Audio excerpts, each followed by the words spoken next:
We're in strategy, and this is using meetings to maintain strategic direction. In this module, in this lesson, we're going to go through understanding the strategic purpose of team meetings. We're going to go through the day, week, month, and quarterly meeting structures that we've provided for you in the blueprint. We're going to go through our action items and accountability and the power of the dashboard. So, move my little head out the way there. Firstly, understanding the strategic purpose of team meetings. I know what you're thinking, why would I need to know the strategic purpose of team meetings? But give me a couple minutes to explain the importance of this and how this aligns with our purpose, and then you can choose whether you want to implement them or not. So, unpacking the strategic value of team meetings. Why do we actually meet? Team meetings serve as a platform for sharing information, obviously, and updates, ensuring everybody is on the same page. They create an opportunity to discuss and tackle business challenges collectively, leveraging the diverse perspectives of your team, giving your team buy-in, giving your team actually a reason to feel like they're a part of our objectives and a reason they actually want to achieve them as well. Pardon me. Meetings provide a space for celebrating wins as well, recognizing people's efforts and boosting our team morale. The happier our team are, the more enjoyment they get out of their work, the more likely they are to achieve your objectives faster. Now, meetings act as a medium for fostering transparency and trust within our team as well. It's super important for building a trusting and high-performance culture, and they're essential for our healthy working culture and healthy working life. Now, regular team meetings ensure alignment with the organization's strategic objectives as well. That is the overarching reason as to why we're having meetings, to ensure that everybody is aligned and everybody is on board and on the bus with where we want to go. Now, ways in which meetings align individual roles and organizational roles. Meetings provide clarity about the job roles and responsibilities, who's accountable, who's KPIs, that kind of thing, ensuring that everybody understands how their work contributes to the organization's goals. They serve as a platform to align individual goals with our organization's goals, fostering a shared sense of purpose, getting everybody's buy-in. Meetings enable team leaders to delegate tasks strategically based on individual strength and progress requirements. Regular meetings ensure everybody is aware of the progress towards the organization's goals and encouraging individual accountability as well. They allow for the realignment of roles and responsibilities when organizational goals shift or evolve. Also, when people's workloads get too busy, it's also an opportunity for people to ask for help so that one person doesn't get swamped and other people are there cruising along doing sweet fuck all. Now, we do not hold meetings without any purpose and intent as well. If someone is not needed to be at one of the meetings or any of the meetings, do not invite them. We want to make sure that meetings are only held for a reason, not just because the reason is the meeting's on this day. So part 2, let's look at the daily, weekly, monthly, quarterly meeting structure. This is what we have got templated out in the meeting section of the blueprint. The daily toolbox meeting, most people are fairly familiar with this, but it enables the team alignment on a daily basis. This fosters immediate problem solving and promotes clear communication on day-to-day matters. This regular touch point keeps everybody connected and informed, keeps us on target, and keeps us moving forward on day-to-day basis and day-to-day action items. Our weekly cash flow, this is less technician, less full team, and this is more managerial and or executive, whether it's just you and you hold this cash flow meeting for yourself, or whether you hold this with your admin or your project team as well if you want them involved. But the weekly cash flow provides a regular insight into the company's financial health for allowing for proactive cash flow management. Discussions can cover invoicing, expenses, accounts receivable, payable, and any other financial risks or opportunities. This is really our weekly financial health check. Can we make payroll? How quickly are we growing? How quickly can we advance? Where is the money? What money came in? What money went out? So choose who you want to be at that meeting quite wisely. Then we go on to our monthly meeting, our monthly governance. You can call this meeting whatever you like, make it a little bit more exciting. In my companies, I call it our round table. Everybody knows that we have our round table on the first Wednesday of every month. I invite you to make a creative name for yours, because if you call it the monthly governance, your team are going to think, why the fuck do I need to go to a monthly governance meeting? So make it something interesting, make it something that your team actually enjoy, and make it something that your team, it's ritualized, something that your team actually say and are involved in. So this monthly governance or your roundtable meeting facilitates a regular review of your company's strategic direction and performance against your goals. This meeting can involve assessing key metrics, discussing your organisational changes, and making necessary strategic adjustments.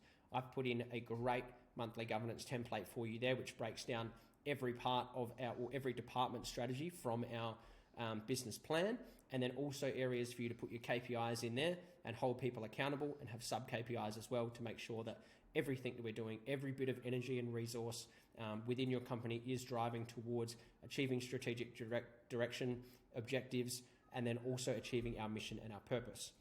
Then onto that, thinking about our quarterly strategy. This is probably similar to the people that will be invited to your weekly cash flow. This is more a director, executive, top-level management meeting.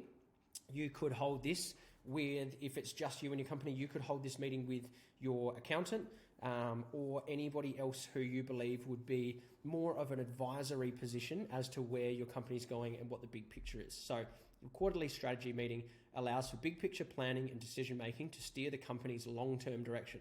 This includes reviewing the business plan, reviewing or revising strategic goals, and aligning resources with your strategic priorities. So this is a top level. This is a where are we going? Are we still going the right way? That kind of conversation, as opposed to more operational elements in the monthly governance meeting of like, are we achieving our objectives and our KPIs? So quarterly strategy, real high level. You've got 4 of those a year with your more executive and advisory team. Monthly governance, you've got 12 of those a year where you can make sure that you are achieving your quarterly strategic objectives. Now, scheduling and planning each meeting, here's just some tips and ideas of what you should be doing for optimal engagement and effectiveness. Firstly, do not hold meetings for a meeting's sake. If it doesn't fit your company or the key attendees are absent, don't waste everybody's time. Nobody wants to go to a meeting that means jack shit to them. Now, the daily, weekly, monthly, and quarterly structure is simply a framework to align your team so that one day you don't actually have to be there. This is getting people habitually into the mindset that this is how the company operates. And it also means that you can step away or you can go for a 3-month holiday and know that on the first Wednesday of every month, you can jump in and have a look at the template from the monthly meeting, and you can see exactly the KPIs and see how your company is performing. This is future-proofing your company so that you can look away throughout certain periods of your life and still be able to come back and see that the company is achieving what it is set out to achieve.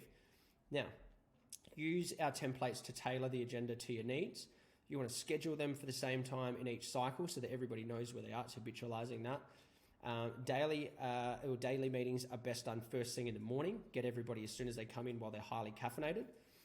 Weekly are best done after all reconciliation, payroll, and invoicing is done, so your numbers are as true as they possibly are for the week. Your monthly meeting is best done early in the month and also once all reconciliation is complete. We don't want to be doing our monthly meeting for last month, halfway or 3/4 of the way through the coming month, because then you've already missed the 3 weeks of this coming month in order to make any changes to any of your objectives. So I want to make sure that as we finish a month, we're getting in, having our monthly meeting, within the first week or first 10 days of the new month, so that we've still got another 3 weeks, 4 weeks to implement those changes and actually make some meaningful difference. And then quarterly, this will require absolute perfection in your financial reporting. You're going to go through all your financial documents there, and also setting your strategic objectives. Did we actually achieve what we set out to achieve? So you probably want to have this quarterly meeting, 2 to 3 weeks into the next quarter. Now you can see here, this is our templates in our meeting section. If you go to edit your templates, you want to make sure that everything is structured so that your agenda is the way that you need it for your company. Then you save those templates. Then all you need to do is click new, and that will produce a new toolbox meeting each day with the same template, new, and it's drop down menu, new weekly cash flow, and that will produce the same template for your cash flow as well. And then as you go through and say you are adjusting your quarterly strategy, as your strategy does adjust, you want to be then adjusting your templates to make sure that they all align with the new strategy going forward. Now, action items and accountability. Now, we're turning our plans into progress. Action items are the meeting outcomes and the accountability associated with it. The purpose of our meetings is to collaborate and align. The downside is when everyone talks about shit and nothing happens. That is what a wasted meeting is. So action items enable us to hold each attendee accountable to their input. This ensures that the work actually gets done and the mission is achieved swiftly. It is important to clarify the action item, assign a team member, and set a completion date during that meeting. So when someone says, oh, this is a great idea, I think we should do this, you can say, fantastic, this is in your department, let's set an action item for it. If you've got someone taking the meeting minutes, we can assign that person to set the action items as we go throughout the meeting, so that people don't just pipe up and say shit and nothing gets done. We want to make sure that we're holding people accountable to it and setting a completion date for them as well. That example might be someone pipes up and says, oh, I think I can close 50% of our open leads. Then you can say, okay, and when do you think that can be done? And they say, I can do that in 2 weeks. Bang, you've got yourself an action item right there. So your job will eventually be to hold everybody accountable to these action items from each of the meetings. And then one day you might have a general manager that actually takes over, and then you can just sit there on an advisory role to the general manager. Now, just a side note as well, when a meeting gets to the point where there's no action items, you really do need to ask yourself, is this meeting contributing to the mission, or is this just a wasted meeting? And part 4, the power of dashboards. Now, we've got a pretty cool dashboard for you guys to use in here. It's super easy, super editable. But dashboards, they present complex data in a simplified, easy digestible format, making it easier for your team and individuals to understand and use the information. By providing a clear and concise overview of the critical data, the KPIs of our different department strategies, our dashboards help the team focus on what matters most, leading to more informed decision making. Dashboards track our progress towards our goals, and it also flags our potential issues. I like to call our dashboard a bit of social accountability, because nobody likes to fall short of their target in front of their peers. Everybody likes to seem as though they are the best at their chosen field, and by having a dashboard and presenting a dashboard during your meetings, if you've got a TV in your workshop or in your office, you want to be displaying that dashboard constantly so that you can be reminding your team of who's falling behind and giving big ups to the people that are achieving as well. And you can see here, we've got a this month and last month layout. So we want to make sure that in our at meeting times, we're providing our team with an up-to-date version of our dashboard, and then also comparing it to the last month so that we can see and track some variance in performance and see actually how they're doing in comparison to the target, but also in comparison to the previous month as well. And that's it. We've gone through understanding the strategic purpose of team meetings. We understand the daily, weekly, monthly, and quarterly meeting structures. We know about action items and accountability and the power of dashboards. It's time to go out and implement these straight away.